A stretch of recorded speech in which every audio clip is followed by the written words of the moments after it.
दिखता है वह दिखता है और जो दिखता नहीं है वह दिखता नहीं है।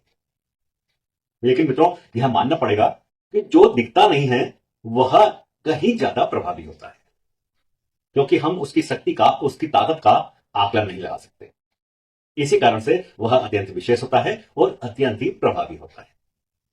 आज के कार्यक्रम में हम इसी कहावत पर आगे चलकर राहु और केतु का विश्लेषण करने का प्रयास करेंगे, क्योंकि राहु केतु भी हमें दिखते नहीं है, केवल हम उन्हें महसूस कर सकते हैं। इसी कारण से पाराशर ऋषि ने राहु केतु को ज्योतिष में जगह प्रदान की। तो मित्रों, आज के कार्यक्रम में हम राहु केतु के ऊपर आध्यात्मिक विश्लेषण करने वाले हैं।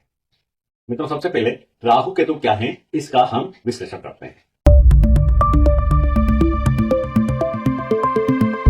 यदि विज्ञान की दृष्टि से देखें तो सभी ग्रह सूर्य की चारों ओर परिक्रमा करते हैं। पृथ्वी भी सूर्य की चारों ओर परिक्रमा करती है और पृथ्वी के चारों ओर चंद्रमा परिक्रमा करते हैं। इसी कारण से चंद्रमा को पृथ्वी का उपग्रह कहा जाता है। जब चंद्रमा पृथ्वी की चारों ओर परिक्रमा करते हैं तब उनके परिक्रमण पथ में जब सूर्य के परिभ्रमण पथ का दो संपात बिंदु बनते हैं, जिनको उत्तरी ध्रुव और दक्षिण ध्रुव कहा जाता है, यही दोनों ध्रुव राहु और केतु कहलाते हैं। उत्तरी ध्रुव राहु और दक्षिणी ध्रुव केतु कहलाते हैं। अब मित्रों, राहु केतु का धार्मिक विश्लेषण करते हैं। मित्रों, समुद्र मंथन के समय जब अमृत बट रहा था, उस समय स्वरभानु नामक राक्षस अपना वेश बदलकर देवताओं की लाइन में चला गया और उसने अमृत पान कर लिया। उसी समय जब भगवान विष्णु जी को यह बात मालूम पड़ी, तब भगवान विष्णु जी ने अपने चक्र से स्वरभानु राक्षस का सर काट दिया। क्योंकि स्वरभानु अमृत का पान कर चुका था, इसलिए वह अमर हुआ। सर वाला हिस्सा राहु कहलाया और धड़ केतु कहलाया। अब यदि इसका आध्यात्मिक विश्लेषण करें तब मित्रों, आध्यात्मिक विश्लेषण करते हैं तो राहु आरंभ है और केतु अंत है। राहु हमें सभी प्रकार के भौतिक सुखों को दिलाते हैं, हमारे अंदर लालसा पैदा करते हैं, हमारे अंदर विकार पैदा करते हैं, तो वही केतु हमें शून्य की ओर ले जाते हैं। या यूं कह सकते हैं कि राहु यदि शुरुआत है तो केतु उसका अंत है।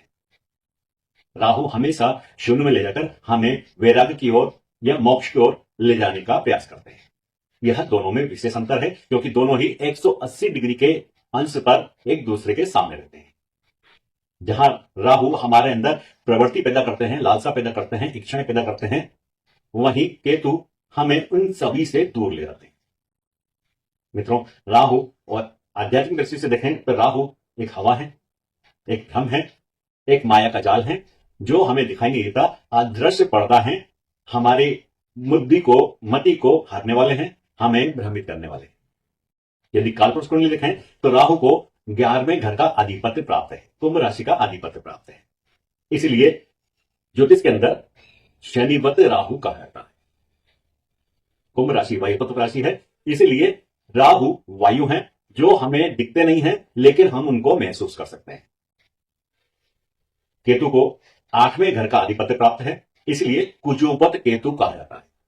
8वां घर गुप्त विद्याओं का होता है, 8वां घर आयु का होता है, 8वां घर आध्यात्म का होता है, 8वां घर ज्योतिष का होता है, 8वां घर साधना का होता है, 8वां घर तंत्र मंत्र का होता है। इस प्रकार से दोनों ग्रहों में अत्यंत विशेष अंतर होता है।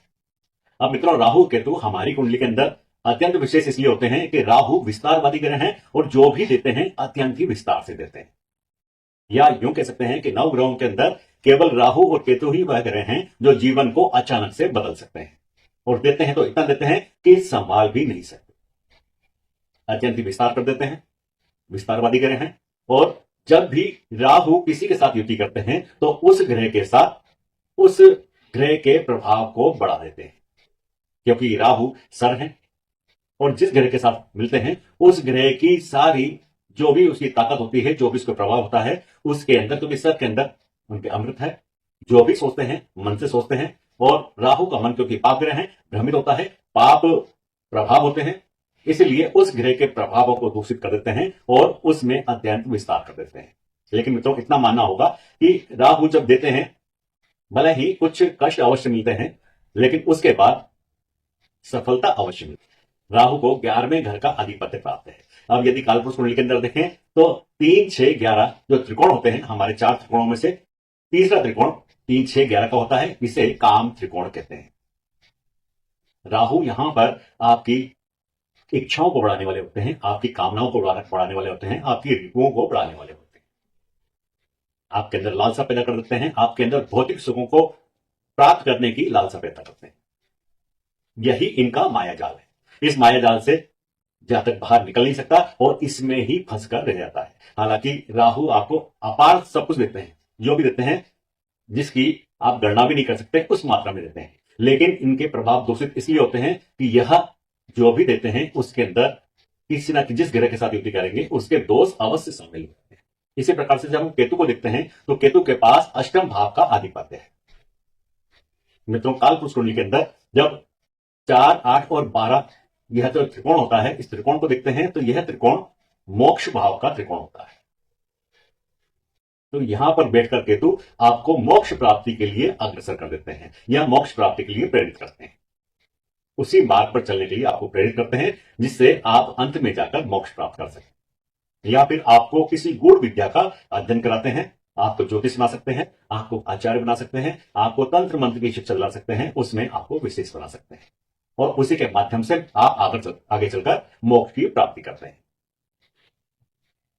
तो यह इन दोनों के अंदर विशेष अंतर होता है। जहां राहु आपको माया में फंसा कर रखते हैं, वहीं केतु इन समों से आपको दूर ले जाकर मोक्ष की प्राप्ति कराते हैं। इस प्रकार से इनका आध्यात्मिक विश्लेषण है।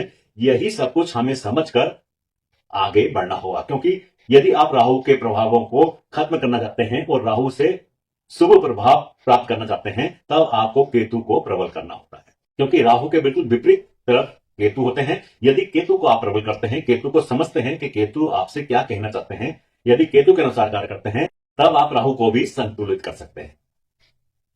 राहु को संतुलित करने के लिए आपको केतु को अवश्य ही संतुलित करना हो। तो इस प्रकार से मित्रों, राहु और केतु का आध्यात्मिक विश्लेषण, इनका अत्यंत विशेष स्थान होता है। केवल हम इनको महसूस कर सकते हैं। जिस प्रकार से हम हवा को महसूस करते हैं, उसी प्रकार से हम राहु और केतु को महसूस कर सकते हैं। आज के कार्यक्रम में इतना ही। अगले कार्यक्रम में फिर एक विषय पर विस्तार से चर्चा करेंगे। तब तक के लिए मित्रों, आपके दीजिए नमस्कार। जय श्री राम।